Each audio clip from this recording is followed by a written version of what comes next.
kurang daripada 50 juta. Dan kita pastikanlah walaupun kita bergerak dalam kerangka pasukan yang sangat terhad, tapi kita nak pastikan kita mampu untuk menjadi penganjur yang baik, dan sukma yang akan berlangsung minggu depan ni akan kita jadikan satu sukma yang meninggalkan memori lah kepada para atlet khususnya. Itu untuk saya isu yang dibangkitkan dalam Dewan Negeri itu bukan bertujuan untuk kita nak tunjukkan kita tak ada duit dan sebagainya. Kita cukup daripada segi kemampuan, cumanya ia sesuatu yang saya rasa untuk penganjuran sukma yang akan datang kita perlu perbetulkan semula lah. Sebab apa? Sebab sukan Malaysia ni adalah sukan Malaysia. Ia sukan kebangsaan, bukan sukan bersifat kenegerian. Jadi kalau sukan peringkat kebangsaan tu yang dianjurkan oleh negeri dalam Malaysia, sewajarnya adalah sokongan ataupun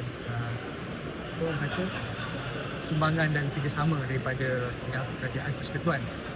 Negeri yang menganjurkan ini mengambil tanggungjawab yang besar untuk membantu menjayakan agenda sukan negara.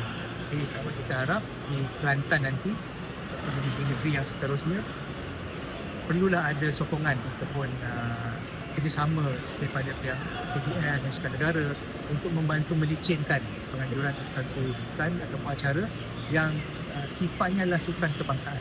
Buat kita sekarang nak pastikan sukma ini berjaya dan anak-anak kita, atlet-atlet kita, tak kira daripada di Selangor atau negeri lain, dapat menunjukkan performance mereka, dapat menunjukkan bakat mereka, dan seterusnya kita nak pastikan atlet-atlet ini menjadi atlet-atlet yang kita garap ke peringkat yang lebih tinggi, seterusnya mewakili negara.